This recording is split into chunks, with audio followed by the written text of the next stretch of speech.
Hello everyone, नमस्कार। मैं मनोज कुमार स्वागत करता हूं आपका आपके यूट्यूब चैनल विद्यार्थी एजुकेशन अड्डा पर। जैसा कि आप सभी देख रहे हैं, हिंदी आज का इस समय हिंदी का टॉपिक चल रहा है।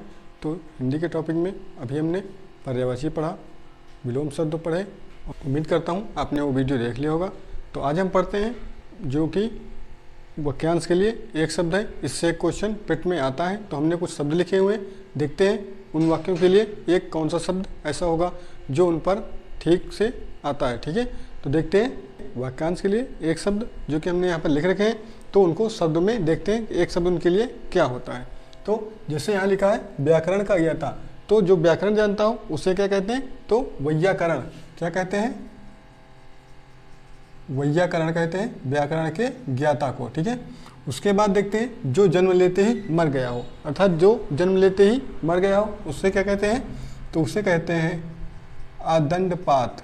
क्या कहते हैं? आदंडपात। ठीक है, उसके बाद पृथ्वी से संबंधित, तो जो पृथ्वी से संबंधित है उसे पार्थिव कहते हैं।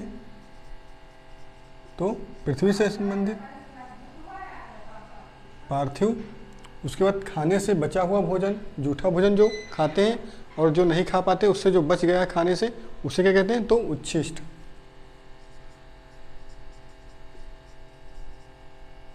तो उच्छिष्ट कहते हैं उसे।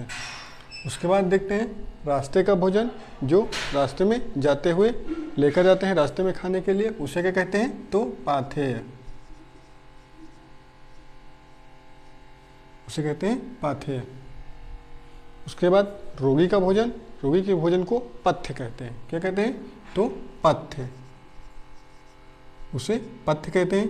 फिर देखते हैं पर्वत के पास की भूमि, तो पर्वत के पास जो जिसको तलहटी कहते हैं उसे उपत्यका कहते हैं। क्या कहते हैं? उपत्यका। उपत्यका या तलहटी। ठीक है, तो तलहटी शब्द नहीं आता है पूछने में उपत्यका ही आपसे पूछा जाएगा। ठीक है, तो पर्वत के पास की भूमि अगर ऑप्शन में दिया होगा तो उपत्यका ही दिया होगा, तलहटी नहीं दिया होगा। उसके बाद देखते हैं पर्वत के ऊपर की समतल की भूमि, जो पर्वत के ऊपर से पठार होता है, पठार के ऊपर कुछ समतल भूमि होती है, उसे क्या कहते हैं? उसे कहते हैं आदित्यका।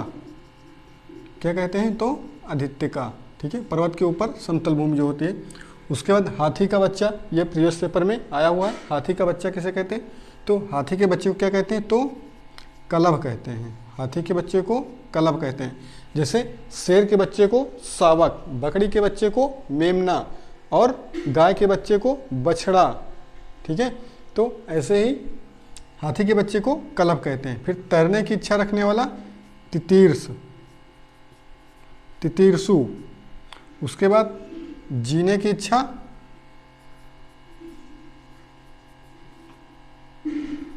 जिगीर्षु। फिर जीतने की इच्छा रखने वाले को क्या कहते हैं? तो जिगीर्षा। जो जीतने की इच्छा रखता है उसे जिगीर्षा कहते हैं। उसके बाद जिसके पास कुछ भी ना हो, तो जिसके पास कुछ भी ना हो उसे क्या कहेंगे? उसे कहेंगे अकिंचन। क्या कहेंगे? अकिंचन। जिसके पास कुछ भी ना हो उसे कहते हैं अकिंचन, और जिसके पास बहुत कुछ हो उसे कहते हैं किंचन। उसे क्या कहेंगे? किंचन। फिर रात्रि का तीसरा पहर त्रियामा। रात्रि का तीसरा पहर तो त्रियामा। उसके बाद मध्यरात्रि का समय, जो मध्यरात्रि का समय क्या होता है? रात्रि को समय को निशीक कहते हैं। क्या? निशीक। मध्यरात्रि के समय को निशीक। सीने के बल चलने वाला, जो जिसे बच्चा जब होता है 6-7 महीने का, तो पहले सीने के बल चलता है, तो उसे क्या कहते हैं? उरग। उसे क्या कहेंगे? उरग।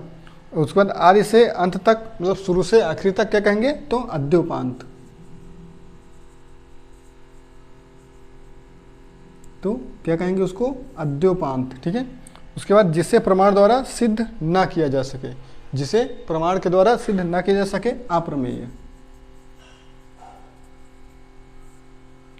उसके बाद गोद लिया हुआ पुत्र, जो जिसके पुत्र नहीं होता वो दूसरे के पुत्र को गोद लेता है, तो उसे क्या कहते हैं? तो दत्तक पुत्र। उसे क्या कहते हैं? तो दत्तक पुत्र।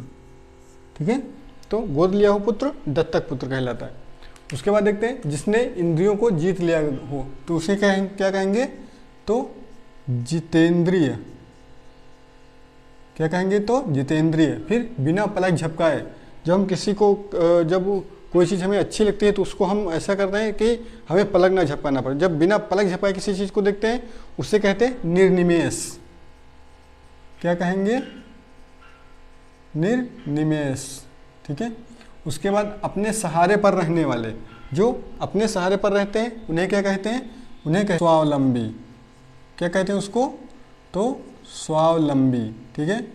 इसको क्या कहेंगे, तो स्वावलंबी कहेंगे। ठीक है। उसके बाद जिसका संबंध पृथ्वी से हो तो पार्थिव। क्या कहेंगे, पार्थिव।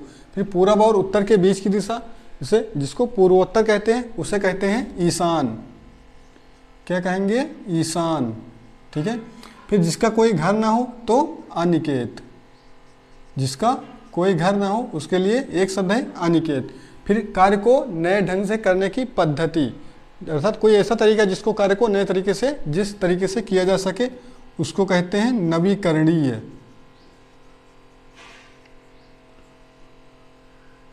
क्या कहेंगे, नवीकरणीय। ठीक है। उसके बाद वह वस्तु जो नाशवान हो उसके लिए क्या शब्द है, तो नश्वर। वह वस्तु जो नाशवान हो उसके लिए नश्वर। आय व्यय के आंकड़ों की जांच करने वाला, उसको क्या कहेंगे, तो अंकेक्षक। क्या कहेंगे, तो अंकेक्षक। आय और व्यय के आंकड़ों की जांच करने वाला। जिसकी आशा ना की गई हो, फिर ये अप्रत्याशित। क्या होगा, अप्रत्याशित। और जिसकी आशा की गई हो तो आशातीत। ठीक है। उसके बाद कहते हैं जो किए गए उपकारों को मानता है वो कहलाता है कृतज्ञ, और जो किए गए उपकारों को नहीं मानता है उसके लिए कृतघ्न। ठीक है।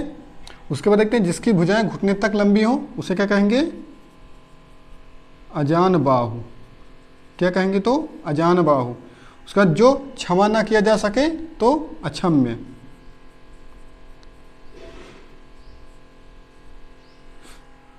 बहुत कम बोलने वाला, जो बहुत कम बोलता हो वो बोलने वाला तो मितभाषी। क्या कहेंगे, तो मितभाषी। ठीक है। उसके बाद देखते हैं जंगल में लगी हुई आग को क्या कहेंगे, तो जंगल में लगी हुई आग को दावाग्नि। फिर पेट में लगी हुई आग को जठराग्नि, और समुद्र में लगी हुई आग को बड़वाग्नि। इनमें बच्चों को कन्फ्यूजन हो जाता है कि किसको जठराग्नि कहते हैं, किसको दावाग्नि कहते हैं और किसको बड़वाग्नि। तो सबसे सीधी ट्रिक है कि पेट को जठर कहते हैं। ठीक है। और बड़ा क्या होता है, समुद्र होता है। समुद्र बड़ा होता है इसलिए बड़वाग्नि, और पेट को जठर भी कहते हैं तो इसलिए जठराग्नि। उसके बाद जो जंगल में हुई तो वो दावाग्नि। ठीक है। जो स्त्री सूर्य भी न देख सके तो असूर्यपस्या। क्या कहेंगे उसे, असूर्यपस्या। ठीक है। उसके बाद देखते हैं जिसका कोई शत्रु ना हो तो अजात शत्रु, और बिना पलक गिराए उसको हमने यहाँ पर लिख दिया है निर्निमेष। ठीक है। तो बिना पलक गिराए तो निर्निमेष। ठीक है। उसके बाद जो सब कुछ जानता हो तो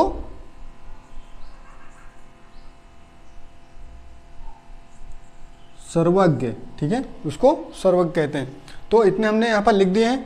तो हो सकता है इन्हीं में से आपसे पूछा जाए या अलग से भी पूछा जा सकता है, तो वो आप लोग देख लेना किताब से। ठीक है। या फिर जो है कहीं से भी आप उसको देख लेना, या कुछ ऐसे वाक्य होंगे जो आपको आते होंगे पहले से, कहीं ना कहीं आपने पढ़ा होगा। ठीक है। तो उम्मीद करता हूँ आपको ये वीडियो पसंद आया होगा। तो अगर पसंद आया तो एक लाइक कर दीजिएगा और प्यारा सा एक कमेंट कर दीजिएगा। ठीक है। फिर मिलते हैं नेक्स्ट वीडियो में, तब तक के लिए अपना ख्याल रखिएगा।